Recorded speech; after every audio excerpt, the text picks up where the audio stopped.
ഈ കാണുന്നത് ഗുരുവായൂരെ മരപ്രഭുവിൻ്റെ ശില്പമാണ്.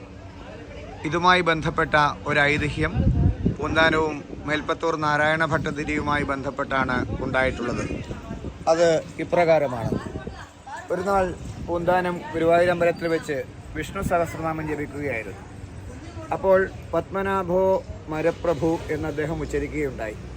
പത്മനാഭോ അമരപ്രഭു എന്നാണ് സഹസ്രനാമത്തിൽ കാണുക. പക്ഷേ പൂന്താനം വേണ്ടത്ര പാണ്ഡിത്യമില്ലാത്തതിനാലാണോ എന്നറിയില്ല, അല്ല ഭഗവാൻ ഗുരുവായൂരപ്പൻ്റെ അനുഗ്രഹത്തിന് വേണ്ടിയിട്ടാണോ എന്നറിയില്ല, പത്മനാഭോ മരപ്രഭു എന്ന് ഉച്ചരിക്കുകയുണ്ടായി. അത് കേട്ട മേൽപ്പത്തൂർ അദ്ദേഹത്തെ കളിയാക്കിയത്രേ. ഇത് കേട്ട് വളരെ സങ്കടത്തോടു കൂടിയിരിക്കുന്ന പൂന്താനത്തിൻ്റെ രക്ഷയ്ക്ക് വേണ്ടിയിട്ട് ഗുരുവായൂരപ്പൻ ഹന്തഭാഗ്യം ജനാനാം എന്ന് പറയുന്നത് പോലെ ശ്രീലകത്ത് നിന്നും അരുളി ചെയ്തതായിട്ടാണ് ഐതിഹ്യം. ഞാൻ മരപ്രഭുവും അമരപ്രഭുവുമാണ് എന്ന് അശരീരി ഉണ്ടായി എന്നാണ് ഐതിഹ്യം പറയുന്നത്. ആ ഐതിഹ്യം ഇവിടെ എഴുതി വച്ചിട്ടുള്ളത് കാണാം. അതിഗംഭീരമായ മരപ്രഭുവിൻ്റെ ഒരു ശില്പമാണ് ഇവിടെ കാണുന്നത്. ഏകദേശം ഒരു 5 ആൾ അധികം പൊക്കത്തിലാണ് ഈ ശില്പം ഉള്ളത്.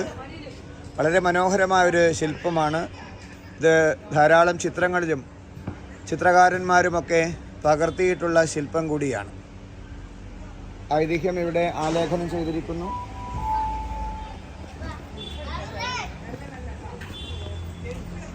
കേരള മുഖ്യമന്ത്രിയായ ശ്രീ കെ കരുണാകരനാണ് 24/6/1995 ഈ ശില്പം അനാച്ഛാദനം ചെയ്തത്.